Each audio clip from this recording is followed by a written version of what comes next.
Мадина, сен қалай шыдайсың мынандай енеге? Біз бірге тұрмаймыз ғой. Ойбай, Құдайға шүкір. Мен өте шыдамсызбын, ештеңкені жоспарламаймын. Бәрі өз анамның көлеңкесінен шыққым келеді әрқашанда. Сен жамандама енді алдым енді. Жаңа ғана білдім қате екенін. Иә. Басын қатырмаңдаршы. Беклан. Жоқ, сөйтеді осы ғой. Қой, оны айтпақ қой. Неге? Мектепте анамды көрмейтін. Тіпті ол сол класста қалып кетсе де мен оған араласпаймын. Түй қойыңыз. Көпсіне болдың өзі сендер де? Болды. Бардың ау деймін, Жоқ. Балаға еркіндікті беру ол өте жақсы деп ойлаймын. Қылып темекі шегіп тұр екен балаңыз деп айтып жатады ғой. Мен айсызда жүрдім, қаңғырып, андамында жүрдім. Мен өзім тәрбиелесем айтатын едім деймін. Мен оны тәрбиелеген жоқ. Немене? Алматы менен Астанадан шықпай қалғансың ба не? Бірақ мама Ондай біледі. тақып қозғамаймысың. Қайда кеттің қаңғырып? Ол маған айтады бәрі. Ол сәлем салатын болса, бірақ сен сыйламайтын болса, көңіліңе қарамайтын сөздер айтатын болса, оның сәлемі, оның орамалы бір тиым болады деп ойлаймын да. Біз ұйып тегін вебинар тыңдап отқан сияқтымыз бәріміз, иә? Мен бір қызық айтайын ба? Осыдан тура 10 жыл бұрын Бекланнан алғаш рет мен сұхбат алған тұғым. Иә, ол 2015-2016 жылдар, ол кезде 15-16-дағы жігіт. 9-шы класс қой. Иә, қазір Сардармен қатар ғой 15-16-да мамасымен келген еді. 10 жыл бұрынғы Бекамен, жаңа Бека десек жалт қарай береді, біздің режиссердің да есімі Бека айтпақшы. Міне тұр екен қартында. Не істейміз бен, бұл жер кесіп тастаймыз бен енді Бека? Мен айтам ғой, үйінде қызы бар, семьядан шыққан жігіттер көрініп тұрады, бірден әдемі байлайды, мынау нелерді. Қарсы өзі байлап, біреуіне сеніп тұрған жоқ. Қалған 1000 адам отыр кадрының сыртында. Жоқ, Бека өзі жүгіріп жүр. Мастерство отыр ғой. Бека бой тапсың ба, Бека? Бека, сен үйде көмектесесің ба Мадинаға осылай? Мен негізі Мадина болмай тұрып, әлем болмай тұрып, өте өзім осындай болдым. Сантиметрмен, парфюмдарымды былай істеп, сосын бала пайда болды. Маған қазір бәрі заттар жатады бүкіл жерде. Мадина ұрсады, мынаны алып тастаса, мен жүрем, жарайды. Сен хотя бы мусор тастап кетші, өзіміз жинап тастаймыз дейді бұлар. Мен сосын кетем, мусор тастап магазинға барып. Мадина, демек қазір Беканың бірақ жұмысы бар ғой, мусор тастау деген. Бірақ ол өз заттарын, оның заттарын тесуге болмайды бізде. Өзі жинайды. Ренжим дегенде просто мен өзім андай, қалай еді, дүкендегідей әдемі бүктегім келеді. Иә, Мадина енді былай, оған тез ғой главное, скорость. Мен 3 сағат жаратым, былай, бүктеймін әдейі сөйтіп. Жоқ, мусор ғана емес, мен оператормын үйде, продюсермен. Мадина, сен бірінші рет естігенде, Бекланның мамасы танымал адам екен. Қандай сезімде болдың? Мен білген кезде кім екенін білмедім, содан ападан сұрағанмын. Апам айтқан кім екенін, бүкіл күшті деп ойлағанмын. Болған жоқ, бірақ ол күшті деп ойлады. Жақсы бас. Жоқ, ана орынды қоясың әне, тұрып билемеймін болды. Мамаң бұзып, елдің бәрін есін шығарып жатыр. Біз жазып жатырмыз деп айтып қой, отыра береміз күтіп Айнұрды. Біз бәрін біліп алдық уже. Қалай қайта берейін деп. Айнұр ханым, қош келдіңіз, жоғары шығыңыз. Только ыңғайлы отырып Аяқ алыңыз. киімін өртіп, мен жалаң аяқ отыра берейін бе? Аяқ киім кисің ба? Мен аяқ киім Келісіңдер кроссовка қайда? только. Үйде де осындайсың ба? Үйде бұдан да шамамын. Неге? Мадина, сен қалай шыдайсың мынандай енеге? Біз бірге тұрмаймыз ғой. Ойбай, Құдайға шүкір.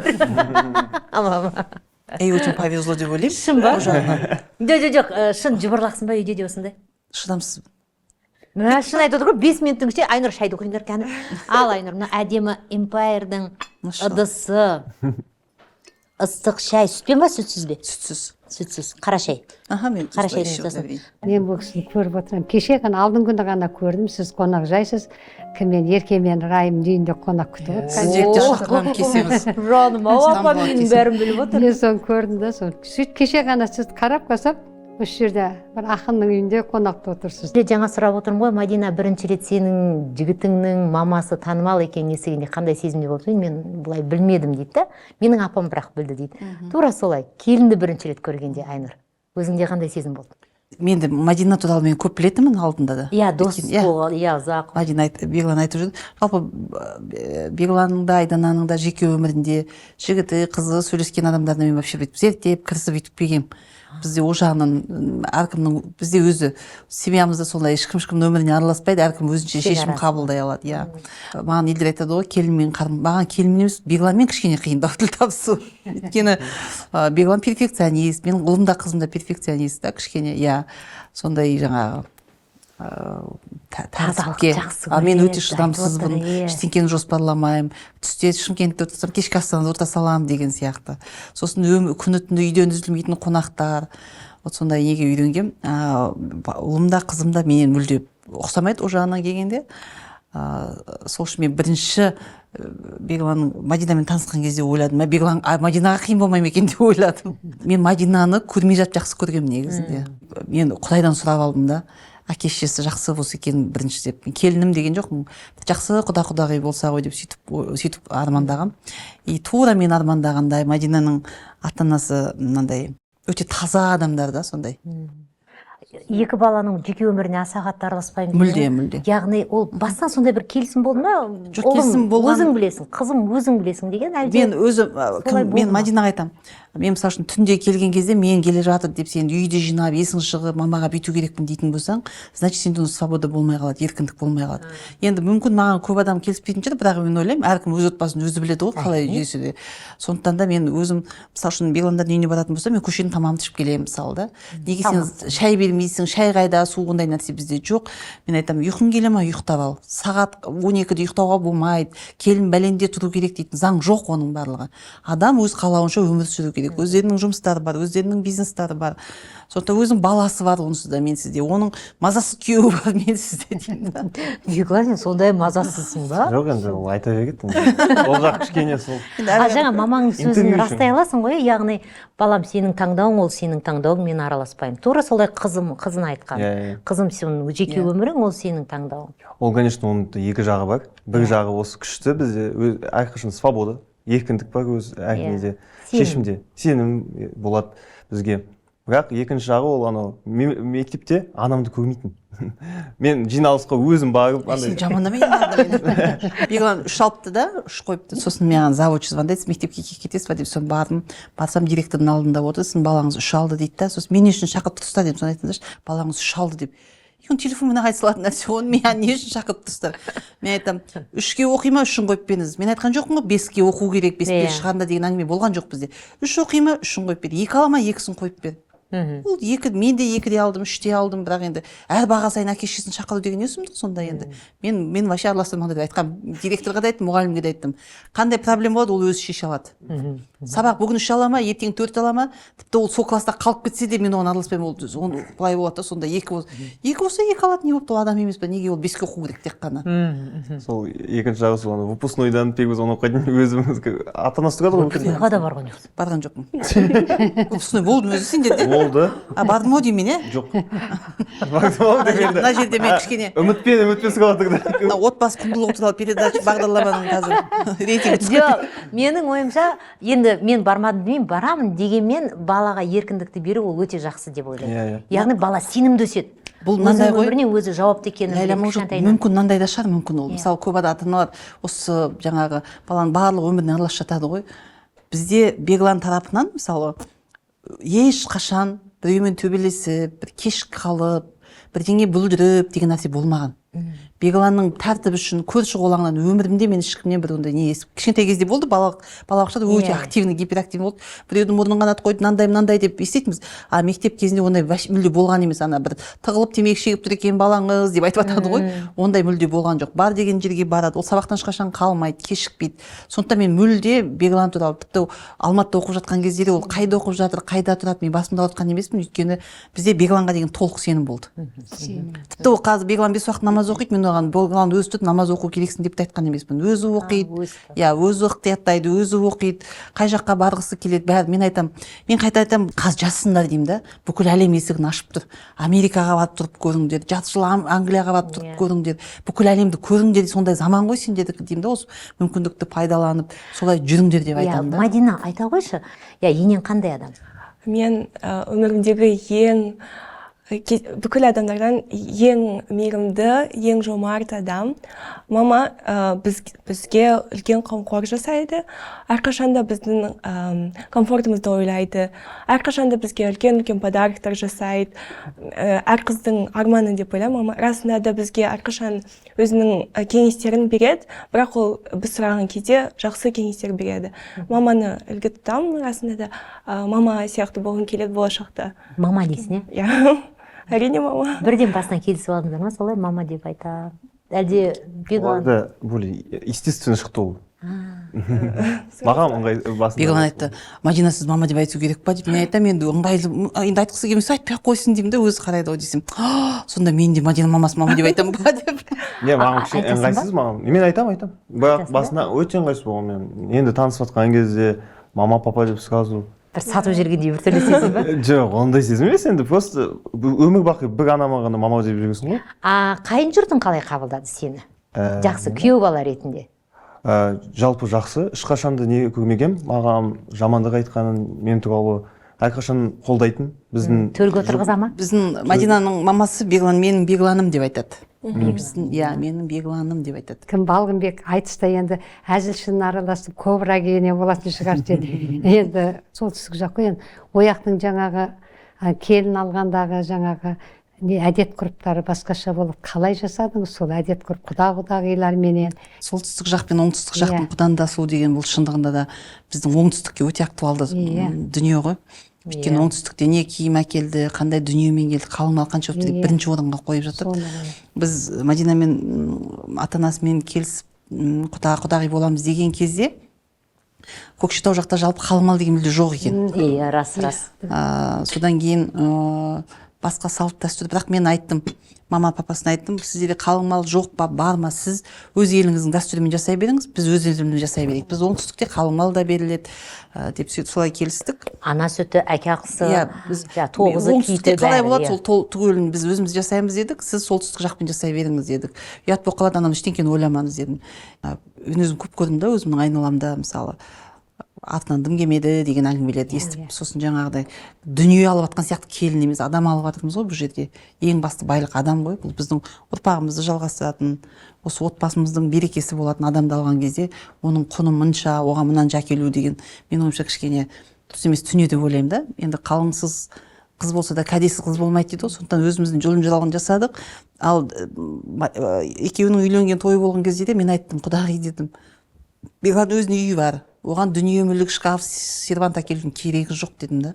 Бәрін дайындап қой. Түгел, ол енді онсыз да бар, 5 кесе 5 шайнек бар жерде бар ғой дедім. Ол Мадинаның артынан ол келген ыдысты жерге сыйғызбай жүргенше, өзің Мадина өзі айтады ғой, маған үйге мынандай нәрсе керек, сонысын әкеле салыңыз. Оны ешкім қарамайды да, бізді дүние ашу, ондай деген әңгіме жоқ дедім.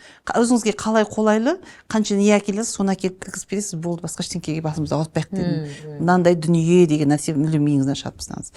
Яғни сіз де емін-еркін, мен де емін-еркін болайық дедім. Мен өзіме қолайлы жағын сіз өзіңізге қолайлы жағын деп. Ал енді жаңағы ене мен келіннің қарым-қатынасы дегенде, қазір енді бұрынғыдай емес қой, пылесос үйді сыпырады, стиралка жуады, мынаның бәрін машинка жуып жатыр. Сондықтан бұрын осы жағынан болатын еді ғой, келін тұрмайтын еді, мынаны жумайды, үй бүйтіп жатыр, сөйтіп жатыр деген сияқты.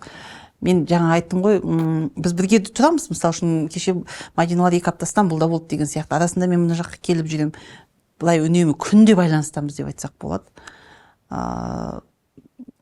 Мадинаның да Бегланның да қазір мысалы үшін бұлардың жастарында мен жасамаған жасайды, бұлар қазір жасап жүр да. Үлкен компаниялармен жұмыс жасап жүр. Біздің контентті апалар қараса, бұлардың контентін бүкіл әлем қарап отыр қазір мысалы да. Сол үшін мен барынша отбасыға енем не істейді, мына қайын жұртты қалай күтемін деп алаңдамаса екен деймін да. Өзінің емін-еркін, толық еркіндікте өздері жұмыс жасап, мен айтып отырмын ғой, жаңағы балаларымның жалпы жаңағы енені қалай күтемін, қонақты қалай күтемін дегеніне қарағанда, әлемді қалай бағындырамын деп алға ұмтылғандарын қалаймын да. Әрине, оның үстіне әке-шешеден сондай қолдау болып тұрған кезде. Енді әрдайым қолдау бола бермейді ғой, әке-шешеден, ата-енеден. Кейде болады ғой, мысалы, келінге тіке айта алмайтынды бала арқылы жеткізу, болмаса балаға айта алмайтынды келін арқылы жеткізу деген сияқты. Сондай бір тәсілдер пайда болды. Бізде айта алмау деген нәрсе жоқ. Біз жасау керек па, айтамыз болды. Анау арқылы, мынау арқылы уақыт жоқ оған. Біз айтамыз болды.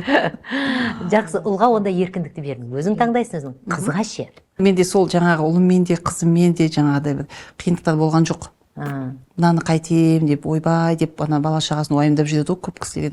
Маған елдер айтады, сен өзімнің құрбыларым бар айтады да, ұлың мен қызыңды қалай күшті тәрбие бергенсің, қалай айтшы деп. Мен айтамын, мен өзім тәрбиелесем айтатын едім деймін да, мен оны тәрбиелеген жоқпын.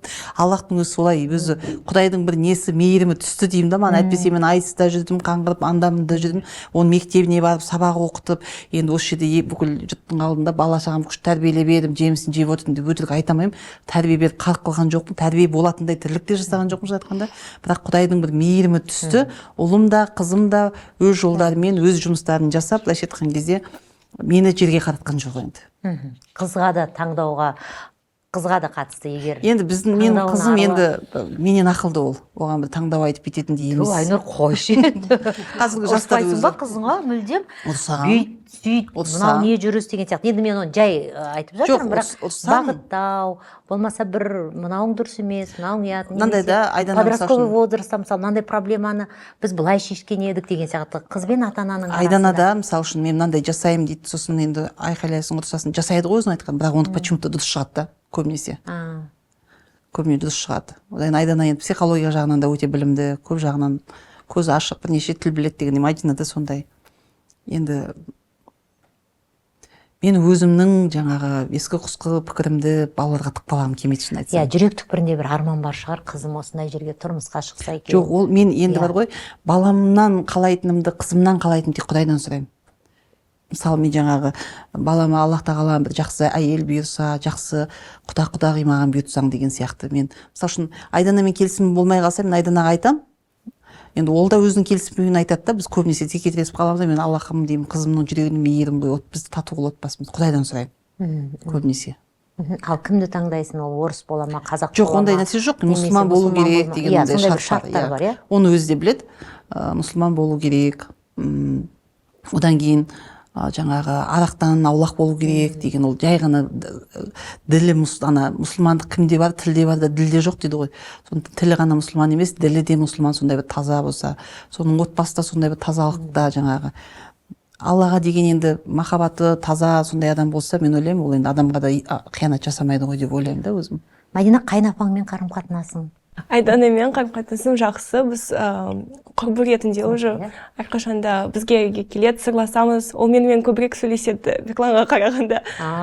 Бекла, сен осы үйдің несі екенсің ғой, ең қатал. Жалпы бір үйде Мадина былай қарағанда қатты қазақшаға сөз байлығы жоқ сияқты болып көрінеді, бірақ Мадина негізі жалпы адамдармен өте жақсы тіл табысады. Мадинаны мысалы ол айналамыз, менің құрбыларым болсын, бәрі бір көрген адам, сөйлескен адам сразу жақсы көріп қалады. Ол Мадинада сондай бір не бар, керемет, енді бір анасынан сіңген не шығар, папасы да сондай өте бір жуас, сондай андай адам да. И Мадина адамның қабағынан қатты қарайды, мысалы біреудің көңілі түспей тұрса, ол кім болса да соны ішіп ауырына кіріп, соның көңілі көтерілгенше солай не істейді. Адамдардың қабағына сондай күшті қатты қарайды. Құрбың. Құрбы сияқты араласасыңдар, да? Әйтпесе анау неше түрлі бар ғой қарым-қатынаста, ой, менің қайынбикем, қайынәпкем. Сіздің қайынәпкеңізбен қарым-қатынасыңыз. Білем, есімде. Бір жылап алыңыз десе. Баяғыда есімде жоқ, ол кезде біз кішкентаймыз, Айнұр. Қайынәпкеміз өте сондай не болды. Біздің заманда қайынәпке араласты ғой, ол күнде анда-санда звондап қояды. Немене, Алматы менен Астанадан шықпай қалғансың ба не деп қояды анда-санда. Әпше, мен енді 70-ке келдім ғой, мен қайда жүруім керек? Оңтүстік жақта айтады ғой, 5 қайынапасы бар екен, ойбай деп бітті дейді ғой, өлді дейді ғой. 5 қайынапасы болса жеп қояды оны деп. Иә. Сондықтан қазір заман басқа, қандай мүмкіндіктер. Бала кезімізде көп ұрысатынбыз, көп төбелесетінбіз, бірақ қазір ол әрқашан болатын нәрсе ол негізі отбасында.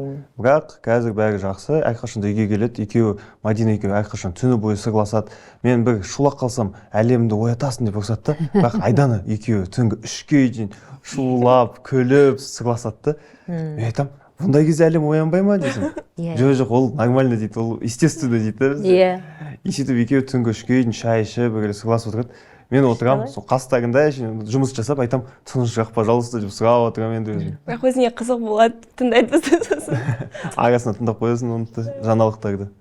Жоқ, өте күшті. Одан кейін қазір енді немере өсіп келе жатыр. Бала тәтті ме, немере тәтті ме? Ал енді. Осы жерге келгеннің бәрі немере дейді. Ну, скорее всего, да, немере.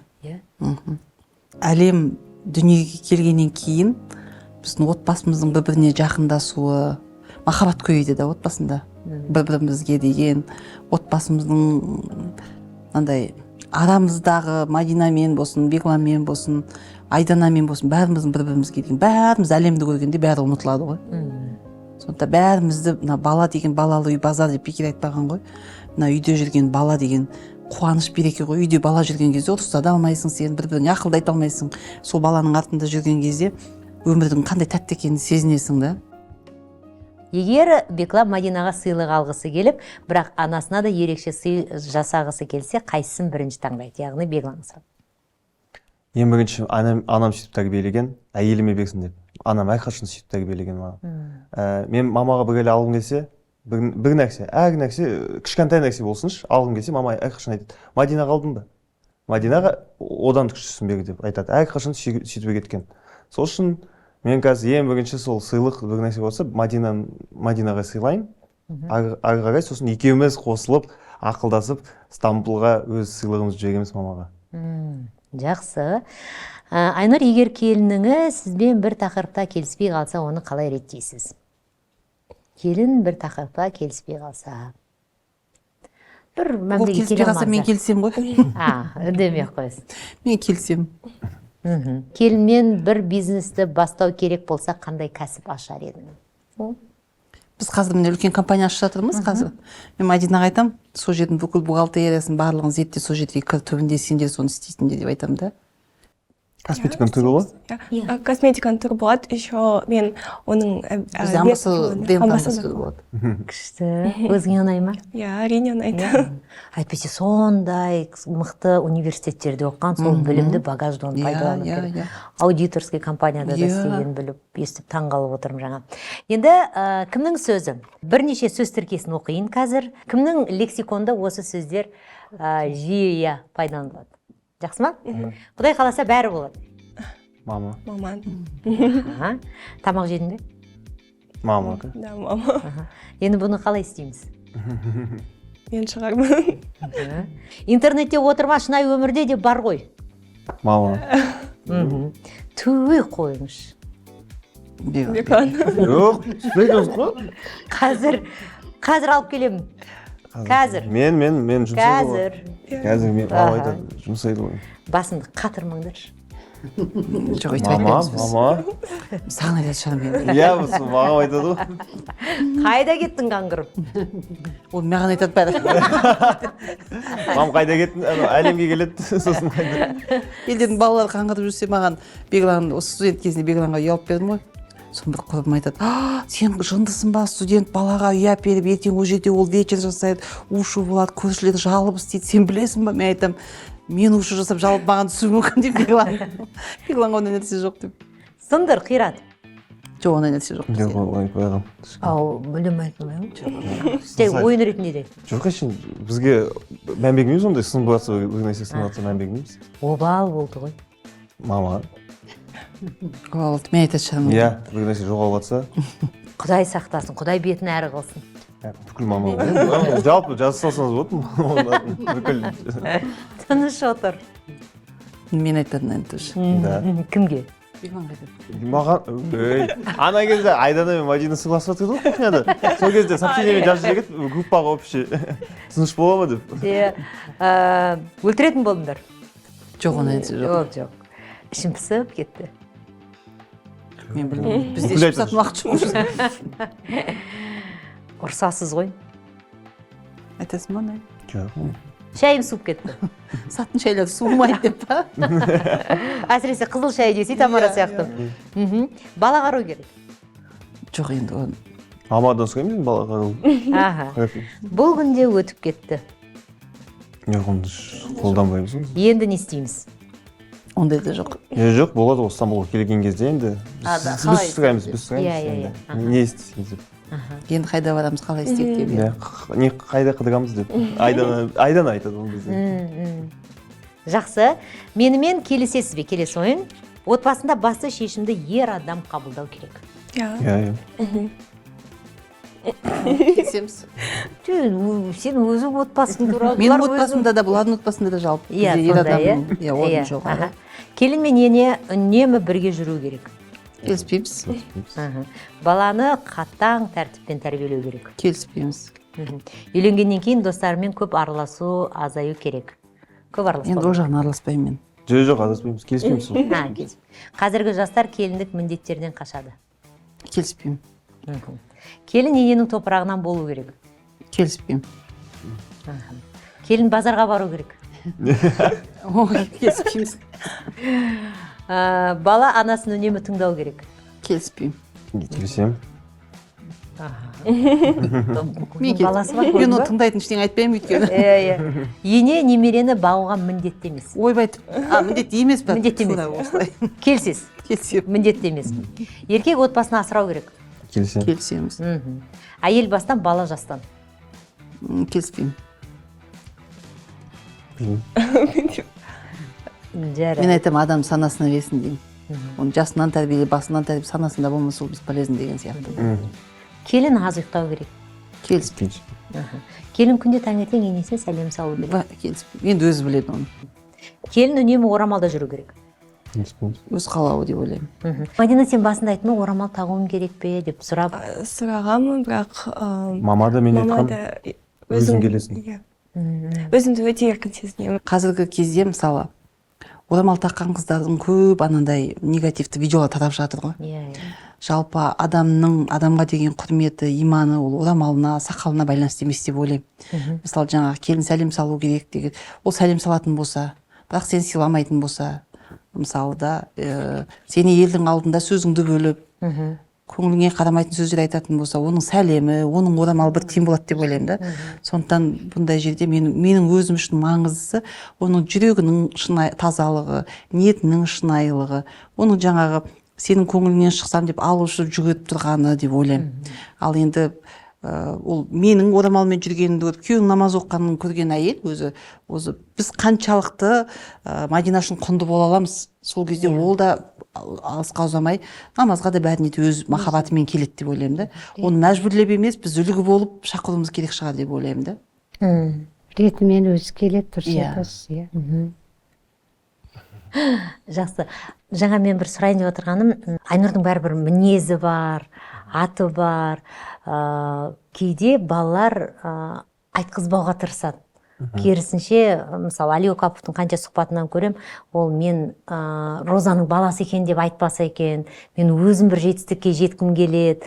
Сондай бір, мен өзім ұлдарым, мысалы, сториске түспес бұрын уайымдап, түскісі келмей, қиналып, сөйтіп кетеді. Мен білгенін қаламаймын дейді да, яғни бұл жерде.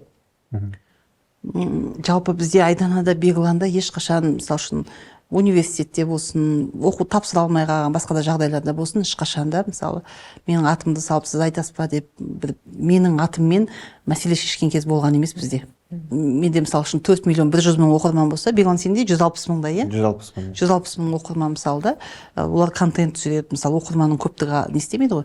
Бірақ осыны салып беріңіз, мені салыңыз деп мүлде ондай нәрсе бізде жоқ. Или болмаса ананы сіз танысаңыз, маған айтыңызшы, маған бүйтсін, сөйтсін деген ондай мүлде нәрсе жоқ.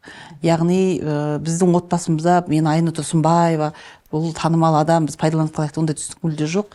Бізде Бегланда өзі қазіргі мына контенттерін халық енді көріп отырса біледі ғой. Контенттері бар, видеолары бар, нәрсе менің ешқандай қатысым жоқ. Өзінің Айдана да солай, өзінің өмірін, өзінің жұмыстарын өздері жасайды. Яғни балаларым үшін анаған звондап, мынаған звондау деген бізде мүлде болған емес сондай. Мен жалпы өзім енді анам болған соң анаммен мақтанышым әрине. Айнұр Тұрсынбаева деп біреу танып қойса анам екен. Мен өте қуанамын, өйткені ол адамның отбасында салт-дәстүр, осы домбыра деген өте қатты дамығанда, сол үшін мен өте қуаныштымын. Бірақ өзіме келсем, өз контентіме мен негізі көбісі айтады, маған неғып қазақша жүргізбейсің деп. Маған ең бірінші подписчиктарым мамадан келген Айнұр Тұрсынбаеваның ұлы деп. Мен сол ағылшынша бастадым, бірақ жүргізу. Өйткені әлемге шыққым келді. Маманың мақтанышым болсам да, бәрі өз анамның көлеңкесінен шыққым келеді әрқашан. Жалпы мысалы Беглан болсын, Айдана болсын, менен ақша сұраса, сен оны не үшін жаратайын деп мен ешқашан сұрақ қоймай беремін. Ол сенімсіздік білдіретін еш нәрсе де болмаған. Мысалы, ол Беглан айтатын болса, маған мынандай керек деп, яғни ол керек болып тұр деген сөз. Қажетсіз нәрсені балалар сұрамайды. Бізде сондай да. Сұраса, значит, ол нақты керек болып тұрғандығы. Мысалы, Беглан толық өз отбасын өзі асырайды. арасында керек болған мама маған осындай жетпей тұр, маған осындай кезде түседі, айлықтарым, жұмыстарым осындай дейді. Сондай бір, мысалы үшін, няняның айлығы деген мен мысалы өзім не істеп беріп тұрамын да. Ал енді өзінің отбасына байланысты, өздерінің қыдыратыны бар, жүретін тамағы бар, оны Беглан толық өз мойнына алған. Бұл өз жұмысы, мысалы үшін, осы үйдің жалғыз баласы менмін ғой, маған неге осылай бөлінбеске деген ондай мәселе жоқ бізде да. Яғни бір-бірімізге не жасамаймыз. Ал енді мен өзім адамда мотивация, мақсат болу керек та. Көп адамдарда, мысалы, таңертең жұмысқа барады, кешке үйіне келеді, ұйықтайды, күнде бір қалыпта тіршілік болып кеткенде, адамда мақсат болмай қалады да. Адам алға ұмтылу үшін бейсаналы түрде қарыз кредит кіріп кетеді екен да. Қарызды жабуым керек деген мақсатпен ананы істеуім керекпін. Мысалы үшін базарда 2 сағат тұратын болса, 5 сағат тұрайын, мен қарызым бар ғой. Яғни адамды алға ұмтылдырып тұратын бір дүние болу керек та. Сонда мысалы, менің ақшам маған жетеді деген нәрсе болмау керек. Менің ақшам менің отбасыма жетеді, әйеліме жетіп тұр. Бірақ мен мына бауырыма жетпей тұр ғой. Мынау маған мотивация да. Мен бауырыма да жететіндей ақша табу керекпін. Қоғамда қаншама мұқтаж адамдар бар да, біздің көмегімізге мұқтаж. Мен соларға көмектесе алатындай болу керекпін. Осының бәрі мотивация деп ойлаймын да. Яғни қара басым, отбасым, тамағым бар деген нәрсе болмау керек. Бұларға айтамын да, осындай тарауқымнан шығу керек та адам. Бәріне көмектесіп жүр, бәріне беріп таратсаңдар сендер, сонда мотивация болады да. Бүгін мен 5 адамға көмектестім, маған мынау жұмыс жүрмей жатыр да. Мен 15 адамға көмектесу керекпін деген сияқты. Бірақ ана Джон Кех айтады ғой, мен қайтсем байысам деген адам ешқашан бай болмайды дейді. Мен қалай мен айналам пайдалы бола аламын деген.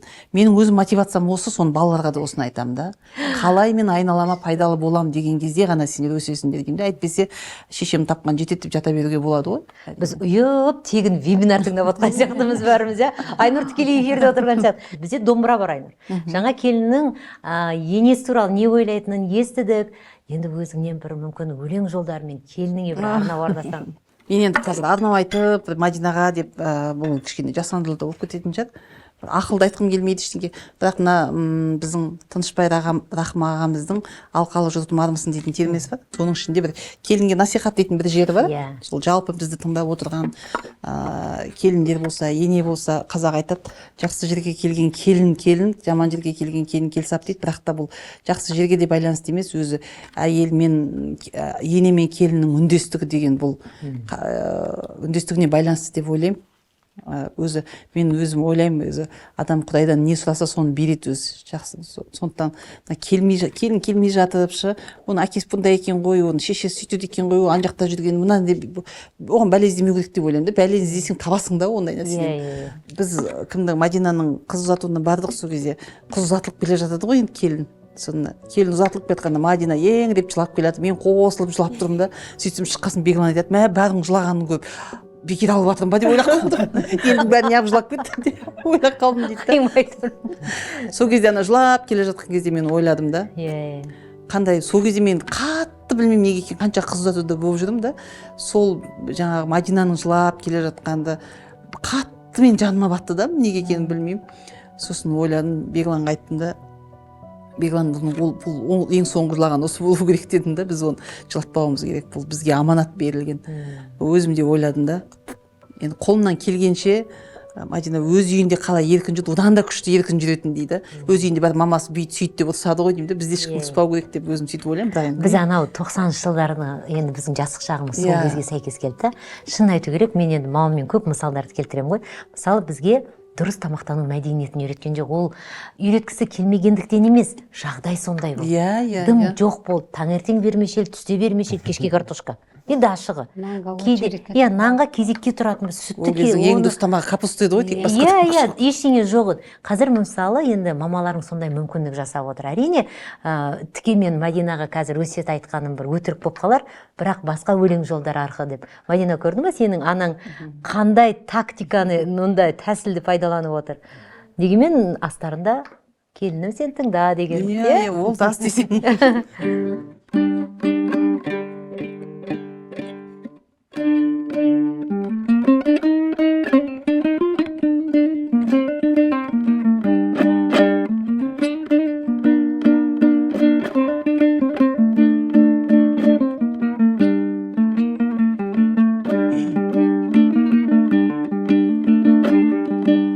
Алқалы жұртым армысың, төрт көзің түгел бармысың? Қауышпағалы көп болды, сағынып жаным қалды шын. жырлап өтейін, кеткенше бойдан әл күшім. Қызыңды ақын еткізген, сендердің берген алғысың. Қарамай кетсең анаға, қаларсың босқа табаға. Әкенің сағын сындырған, баланың жолы болама. Ененің көңілін қалдырған, келіннің бағы жанама.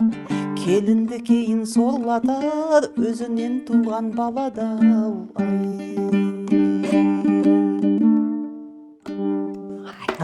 Мен ойлаймын осы тақырыптың бүгін нүктесі осы өте сонда әдемі. Келін деп отырмыз ғой енді.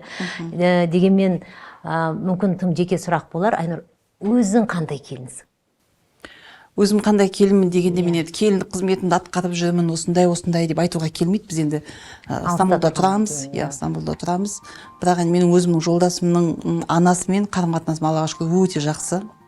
Ол кісіге менің сөйлегенім де ұнайды, ұйықтағаным да ұнайды. Тамақ істесем де ұнайды, істемесем де ұнайды дегенде ғой. Өзі сондай кең адам жалпы. Аллаға шүкір, енді қазіргі таңда енем болсын, келінім болсын, құдағиым болсын, бауырларым болсын, енді бір кезде де өтті қой. Мынаның көңілін қалай табам, мынау неге ренжіп жүр деп әркімге жалтақтау. Оның барлығынан өстік, жетілдік, өзіміздің жасымызда мына 40-тан асып біразға кетіп қалды. Қазір енді ешкімге жалтақтайтын да уақыт емес шығар деп ойлаймын. Аллаға шүкір, айналамыздың барлығымен гармониялық жақсы қарым-қатынастамын деп ауыз толтырып айта аламын. Ол жағынан. Айнұраның уақытын сұрағым келіп отыр. Қанша болды сағат? Просто Айнұра іштей асығып отырған сезіліп тұр, иә? Вебинар ғой қазір бізде. Енді бір оқиған біреу басаса, келесі адам жалғастырса, тоқтап қалды кез келген жерінде. Мама аяқтасын, мама білет. Бір күні мен мектепке азанмен барып алатын әдетім болатын. Сабақ 8:30-да басталса, мен 1 сағат бүгін барып алып, достармен ойнайтынбыз, соткамен 7-де барып алатынбыз. Мамаң шығарып салады деп айта алмаймыз ғой. Өзің оян, өзің бар. Өзім барам, бірақ мама білет. Ондай тақып қосамаймыз. Оны жалғасы бар. Мен сол үшін азанмен барып, әрқашан азанда ұйқылы боласың ғой. Түсінбейсің, не киіп жатсың, не істеп жатқан жоқсың. Потом дене шынықтыруға барып, сосын дене шынықтыруға үйге келген қыстың қақаған аязында кроссовкамен келіпті да. Етігің қайда сен десе, мен осы кроссовкамен кеттім. Қалай сен кроссовкамен кетесің? Етік жалпы қайда деймін, білмеймін дейді. Қалай сен білмейсің? Сосын айтты, бүгін физкультура болды ма? Болған. Онда физкультураға сен тастап кеттің, оны деймін, білмеймін. Сосын мен шопырым шақырымды айтып, мына баланың етігін алып кел. Бұл кезде 7 оқи ма, 6 оқи ма, кішкентай енді. Сол шопырым алып кеткен. Соны айтады, мә балаңыз құсық екен ғой деп, не болды? Соны бардым дейді, соны физкультураға кабинетке барған жаңа спорт залға барса, 5-6 ағай тұр дейді. Беглан ағайын қайсы десе, мен оны білмеймін деп айтады. Қалай сен ағайын білмейсің десе, бізге Талғат ағай беріп жүрген, сосын Талғат ағай кетті, бір күн Қанат ағай келді, сосын мен шатысып кеттім, қай мұғалім екен. Сосын ана шопыр барады айтады, сіз кім мынаның мұғалімі? Сосын біреу айтты, мен мұғалімім, бүгін физкультура болған, ана гардеробқа барыңыз, сол жақта тұрған шығар аяқ киім деп. Ол гардеробқа барады, Беглан сен шкафың қайсы? Мен білмеймін. Сен қалай білмейсің шкафыңды? Маған басында 3-ші шкаф болып жүрген, сосын мағзұм соған шешініп қойды, сосын мен 5-ге шешінгем, содан мен сонымен в общем соны жаңа бек айтқан ғой. Шопыр звондайды, мен айтамын, қараңдар, бәрін ішін қарасыңдаршы, етік бар ма? Сол етікке кеткен жоқсыңдар ма? Бәрін ашады, етік шығады, содан етік шыққасын. Беглан сен білмеймін деп айтады дейді. Қалай сен білмейсің мына етікті? Сөйтіп жаңа бек қызықсыз ғой, мен таңертең ұйқым келіп тұрып киемін оны. Мен оны білмеймін деп. Сосын айтты, мен оның басын ғана танимын депті. Мен жүріп жатқанда оның басын көремін деп.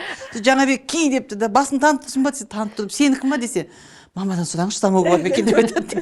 Жаңа бек айтады, деген сондай андай аузын ашты, жүрегі көрінеді дейді ғой, мүлде анандай арамдығы жоқ. Мысалы, жай ғана мектептен кіргенде Бегланға, неге сен төбелескенсің, ұят болды ғой десе, өзі бастады деп айтып қоя беретін ше, әшейін айта салсаң, өзі айтып қоя беретін. Жай айта салсаң сондай. И Мадинада да сондай да. Екеуі бір-біріне сай арамдығы жоқ, не айтқысы, екеуінің түріне қарап, ренжіскенде, қуанған бәрін біліп тұрасың, не ойлап отқан бәрі түсінікті. Екеуі жиі ренжісіп қала ма? О жағын білмеймін мен. Көрдің ба, сен көзінше болды ма сондай бір жағдай? Жоқ, оны көрген жоқпын. Бір рет мен бір звондадым, сосын Мадинадан Беглан қайда дедім, ваннада деді, сосын шақырды, сосын Беглан мама шақырып жатыр дегенде сездім да, мама шақырып жатыр деген кезде, обычно ол өйтіп айтпайды да, Беглан деп еркелеп айтады да. Беглан сен мама, сосын бірден бірден білдім, сосын атын жазып едім, Беглан сендерге не болды деген. Все уже тут татуластық деді ғой, сосын кім Мадина алғаш келін болып, әлемді босанған кезде Стамбулда болды ғой біздің үйде. Мен Алматыда жүрдім, Булат Стамбулда болды. Соны Мадина 36 жақсы сөйлейді ғой. Соны маған жазып жеді, үй ыстық болып жатыр дейді. Қалай ұйықтап жатсыңдар ма, әлем қалай деп жазып жатсам, үй ыстық дейді. Сосын терезені ашып қойып ұйықтасыңдар десем, терезені аштық, әлемді Масат істеген дейді да. Істеген? Әлемді Масат істеген дейді. Әлемді Масат шағып алды деген сөз ғой. Терезені аштық, әлемді Масат істеген дейді. Ал өзім есімді жинай алмаймын, анаған 2 күн күлемін. Ойынның шарты бұзылып кетті, әрине оқиғаның басын айту керек еді, Мадина аяқтау керек еді. Мадина оны не помнит, наверное. Ештеңе етпейді. Жаңа ғана білдім қате екенін. Иә. Әлемді Масат істеген қыздарға жіберем, өледі бәрі үшін. Ал Мадина, кіммен қатысты оқиға Қандай оқиға есіңде? болды бізде тағы қызық. Ой, Тоқтап қал, кез келген жерінде көрейік қаншалықты есінде қалғандардың. Мен по идее не туралы айттым ғой, мынау Дарханаға несін киіп кетеді. Тек қана бір жерде. Білесіз. Қой, оны айтпақ қой. Неге? Ана бір ағамның Болмайды. заттарын киіп кетіп қалған ғой. Сосын дене шынықтарда сосын көптің бәрі үлкен майкамен салбырап тұр майкалары, ана бәрі құлап жатыр. Сосын түсіндім. Мен інім оқыды ғой, біздің үйде тұрды ғой. Бір ана тумбочкамыз бір болған ғой. Сонымен? Не помню оны. Вообще. давай лучше первую встречу айтайық мамамен. Қайсың? Давай айтсын, Мадина айтсын. Сен Біз бастайсың.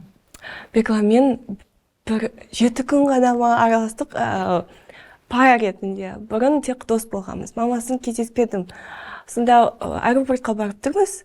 И Беклан айтады, біз қазір бір затты алып кетем аэропорттан. Сонда келдік, мен ештеңе қобалжымай отырмын. Бек айтады, маманы алып кетеміз қазір. Мен өзінің қазақ тіліне ең бірінші қобалжу бастағанмын негізі.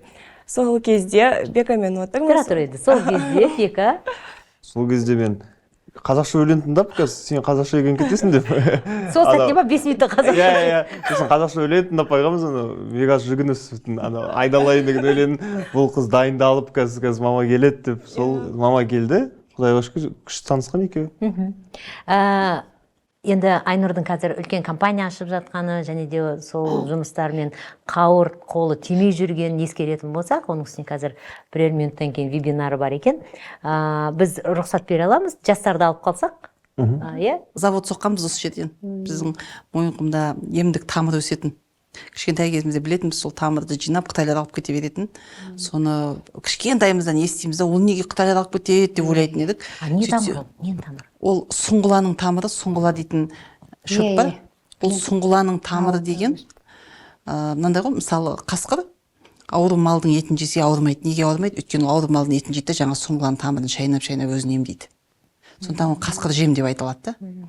Бұл сұңғыланың тамырын Қытайлар біздің Мойынқұмнан жинап алып кетеді, жылына бір мезгіл, сөйтіп бүкіл әлемге дәрі жасап таратады. Соны біз ойланып, осы сұңғыланы өзіміз шайып шығарайық деп шешім қабылдап, сіңілім бар, інім бар, үшеуміз осы Алматының шетінен Жарымқамет ауылынан завод соқтық. Шайды өндіреміз, жуамыз, кептіреміз. Сол жерде шайдың 7-8 түрі, давлениені түсіретін, қантты түсіретін, арықтауға көмектесетін, асқазан емдейтін, жүрек қағысын реттейтін 7-8 түрлі шай шығарамыз. Шын айтсам, ештеңкеге қарайтын уақытымыз болып жатқан жоқ. Күнімен, өйткені 14 қаладан филиал ашу керек, біз 14 қаладан сатушылар бар, логистика бар, қанша товар істейтін үлкен логистикалық көліктер алуымыз керек.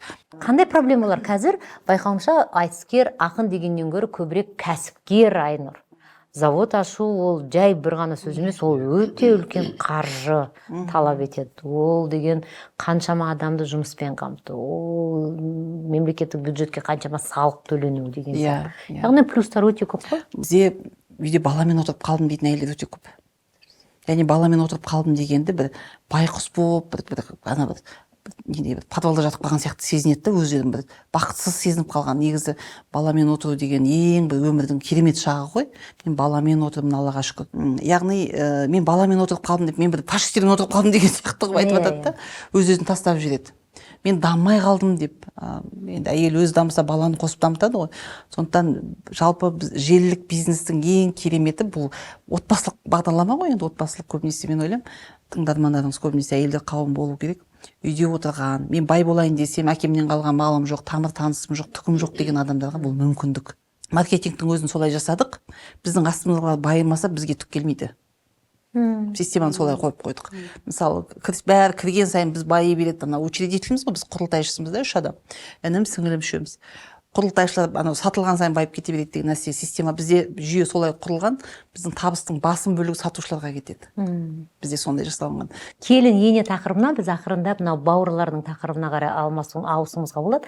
Яғни кейде айтып жатады, туысыңмен жұмыс жасама, жақыныңды жұмысқа алма деген сияқты. Жалпына батыс психологиясы біздің қазақтың менталитетін, қазақтың психологиясын өте қатты кері әсерін тигізіп жатыр ғой. Мынау жынысыңды ауыстырамын десең өзің біл, сен өзің еркін адамсың деген сияқты бір дүниелермен, тіпті мысалы үшін токсичный адамдардан алыс жүр дейді мысалы да. Ол сенің туысқаның бауырың болуы мүмкін. Бұл біздің менталитетке, біздің неге, дінімізге мүлде келмейтін дүние ғой. Жалпы бізде қазір тыңдап отырған кісілер болса, туысыңмен алма, туысыңды алсаң бәле қыласың, ақша жүрген жерде туыстар бүйтеді деген. Мен өзім тікелей қарсымын. Қалай болса да маған туысымнан жақын ешкім жоқ. Мынау менің туысымнан артық деген сөзді де мен түсіне алмаймын. Өзіңнің бала-шағаң, өзің бауырыңнан артық ешкім жоқ деп ойлаймын. Олардан жақын ешкім де болмайды деп ойлаймын. Керісінше бауырлармен, мысалы, ана Ротшилдер отбасы деп айтады ғой, Рокфеллер отбасы дейді. Отбасылық бизнес ол өте жақсы дамиды. Бауырлар жүрген жерде үнемі береке бар. Сондықтан мүмкіндігінше сол өзі садақаны бірінші кімге берем дегенде бірінші отбасыңа бер дейді. Одан кейін туысыңа бер дейді. Сол туыстарымыздың ішінде кімге береміз? Бәрін жағдай болса дегенде жесір әйел болса соған бер дейді. Әркім өзінің әулетін, өзінің туысын қамтамасыз етіп отыратын болса, қоғамда кедей адамдар болмайды да. Сондықтан өзі мына жерде түгі жоқ па, ол неге жатады, мен неге істеу керекпін деген пікірді алып тастау керек. Ол жатайын деп жатпайды. Ол значит бірдеңеге қабілеті болмай жатыр, өзіне сенімсіз болып жатыр мысалы. Адам ешкім жатқысы келіп жатпайды, біреудің мойнында ешкімді отырғысы келмейді. Сондықтан адам өскен сайын бірінші өзі ғана өспей, бауырларын өсіру керек, бауырларын жетектеп жүру керек. Ол өзінің 2 бауырын ерте алмаған адам ол ертең қоғамды қалай ертеді мысалы да. Сондықтан мен айтамын, қандай бизнес болсын, бірінші туыстарымыз, бауырларымыз, сосын ол туыстарымыз өз туыстарын, өз бауырларын тартсын сол жерге.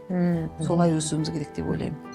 Мынау сіздің ана келінмен келгендегі отбасындағы барлық құндылықтарды айтып жатсыз, соған біздің мынау неден сый-сипат сізден. Рахмет сізге, Алла разы болсын. Мың жасаңыз, бала-шағаңыздың қызығын көріңіз. Иә, балауса бренді. Сондай жарқырап жүре беріңіз. Рахмет. Ұлыңыз аман болсын. Қасиет болсын. Ғой. Алла қаласа. Иә. Ғұмырлы болсын екеуі. Енді немерені көбейтіп, сол Айнұрдың енді немереге деген көзқарасын көрейік та енді. Өзінің осы уақытқа дейін. Келесі жыл, иә, осы жерде жүгіріп жүретін болады, апа, енді бір 10 жылдан кейін. Құдай қаласа. Қазір жүгіруге не против дейсің? Бас аман болсын ең басты. Алла қаласа. Иә. Естесек болады. Айнұра, рахмет көп. Иә, Айнұраның айтты. Динар бар, кешіріңіз. Ой, біраз нәрсе айтылды, біраз қызықтар айтылды енді. Дегенмен мамаларың сондай бюзи. Ол тимейді. Мамаң кейде көтермей қоймай ма телефонды? Жалпы жиі көтермейді. Иә. Жиі көтермейді. Ол мен звондаймын мамаға, мама трубка алмайды да, сосын маған бағланып келе жібереді. Мамака эфирда дейді маған. Иә. Не айтайын дейді мамаға. Мен айтамын, оны айта алмайсың сізге. Ол чисто мамаға айтатын нәрсе. Иә. Мамам айтып қалды, тек қана керек кезде ғана менен ақша сұрайды. Керек кезде, керегіне ғана деп. Ол қанша жастан бастап сен мамадан ақша сұрамайын деп шештің? Негізі мен бала кезімнен әпкем енді қыз болғандықтан ол еркелейді ғой, ол жиі саяхаттайды, жиі қыдырады. Мен болса әрқашан мен қарапайым, достарым қарапайым. Мама айтты ғой, тәрбиесін білмеймін, енді өздері алады деп. Негізі тәрбиемді сол мен достарыма қарап алатынмын. Өзімнің қарапайымдылығым өте дамып кеткен сол жағынан. Сол үшін бала кезімнен мама айтады, мынандай қымбат куртка алайық. Мен айтамын, жоқ, мен мынандай простойын алсайын, маған логотип керек жоқ, өзіңіз көріп тұрғандай. Мен логотиптерді өте өзім қатты жақсы көремін, әрқашан қымбат. Былайша айтқанда брендтер. Иә, брендтерді өте жиі кимейтінмін. Мені шетелге мәжбүрлеп алып кететін анам. Мен айтатын, бармай, мен достарым, менде военный достарым болатын, военный мектепте оқитын. Мен айтатын, олар каникулға 1 айға шығады. Мен олармен сол 1 ай қыдырғым келеді. Мен далада біз олармен футбол, андай өте планымыз бар. Қандай Испания деп айтып мамаға. И мен сол кезде көп достарымды түсінбейтін. Менде сондай болатын өзім, енді бала кезімнен. Әрқашан сұрайтын кезім ол тек қана сол студент болған кезде.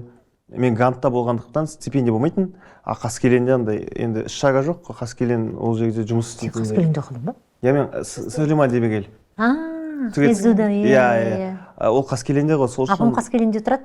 Иә, Қаскелеңде. Иә. Білесіз ғой, ізду ол Қаскелеңнің ішінде емес, сыртында, сол үшін ол жерде андай іс-шара, ондай сабаққа, толық мама айтқан сабағын істе, сосын ғана енді пайда, табыс, сосын ойланасың. Сол үшін сондай кезде сұрайтын тек қана сол, қалай айтсам еді, тамаққа солай. Одан кейін мүлдем қазір сұрақ. Мүлдем, иә, әрқашан егер блогер болғандықтан, бізде андай стабильный заработок емес, ол өте проекттерден өте созылады ақшан. Соза береді, анда даже судебный разбирательстволарға да жетіп қалуы мүмкін мәселелерде. Сондай кезде ғана айтып қалуы мүмкін, мында мынандай расходтар бар, соны жапсақ, мен сосын алып келген соң қайтарамын сізге деп. Сөйтіп қайтарам аяғында, сөйтіп қана болмаса былай алмаймын. Мадина, сен бақыттысың ба осындай отбасына келін болғанға? Әрине бақыттымын. Менің ойымша бүкіл қыздың арманы осындай отбасыда тұру деп ойлаймын. Өйткені мамамыз да, Айдана да, Беклан да өте қарапайым, мейірімді және жомарт адамдар арасында. Бүкіліне көмектеседі, мені әрқашанда қолдайды. Мамам маған подарка келеді, Бекланға келмейді. Айдана да солай. Өте қамқорлы, біздің комфортымызды ойлайтын отбасы. Мен әрқашанда осы айттым ғой, брендті алмаймын деп. Мадина пайда болу, мама әрқашан маған алатын нәрсені алмайды ғой. Мам, өмір бақи мен отбасында айтатын, маған ғана экономить етіңдерші, өздерің жаратсыңдар, жаратыңдар, мамам түк керегі жоқ деп. Аказ Мадина пайда бола, мамам әрқашан бір елден шығып келсе, қымбат подарктерді Әлемге алады. Әлем Мадина екеуіне алады. Мен қуанамын. Иә.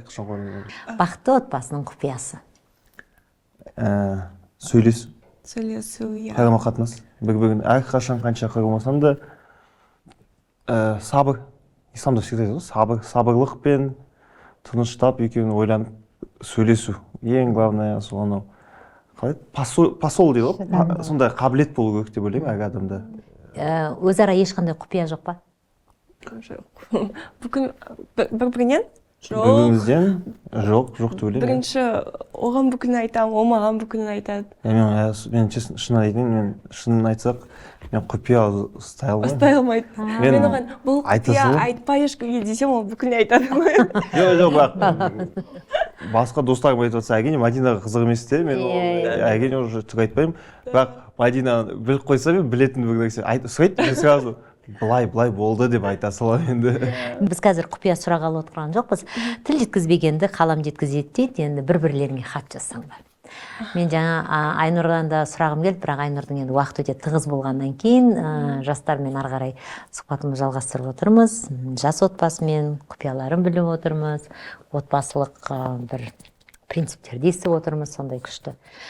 Ол тілек болуы мүмкін. Ол кешірім сұрау болуы мүмкін, ол мақтау болуы мүмкін, ол алғыс айту болуы мүмкін, ол білмеймін, өздеріңіз қараңыздар. Беглан Мадинаға, Мадина Бегланға хат жазсын. Ыңғайсыз кішкене. Несі бар ыңғайсыз дейік? Жаз көрейік. Оны оқи ма или өзіміздің арман? Айтпаймын. Болды ма? Жоқ. Сен де телефоннан қарап отырсың? Мен енді шаблонға басқалармен жазып кетіп. Қойшы, олай неғылмасайшы, оп-оңай ғой. Көрсетпеңдер бір-бірлеріңе, қызық емес ол. Жегет. Ал сонымен 5 минут өтті. Әрине, көп жағдайда үлкен кісілер тез жазатын, жастар кішкене ойланып барып, телефон қарап, арасында дұрыс жазсам екен, уайым ғой енді. Қате жазбайын деген сияқты. Бересіздер ме? Иә, рахмет. Почеркті қараңыз. Қандай?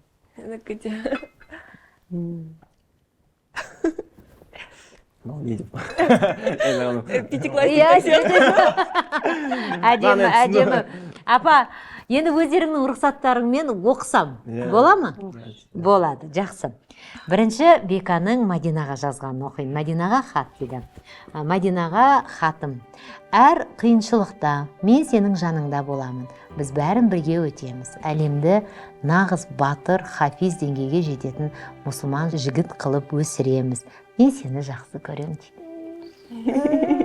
Бұл Мадинаның Бекаға жазған. Бека осы 2,5-3 жыл тұрмыстық өміріміз тек бақытты сәттерге толғаны болғанына үлкен рахмет. Сен менің өмірімдегі ең жақын адамсың. сені қатты жақсы көремін. Әлем, мен, сен ылғи да бақытты бір-бірімізді қолдап, тату тәтті өмір сүрейік. Жүрек қойып қойыпты. Почек елек қазір не деген рахат заман өмір сүріп жатсыңдар, бақытты ғұмырлы болыңдар. Рахмет. Өсіңдер, өніңдер. Қандай күшті рахмет. Бақытты болыңдар. Біз сендер үшін өте қуаныштымыз.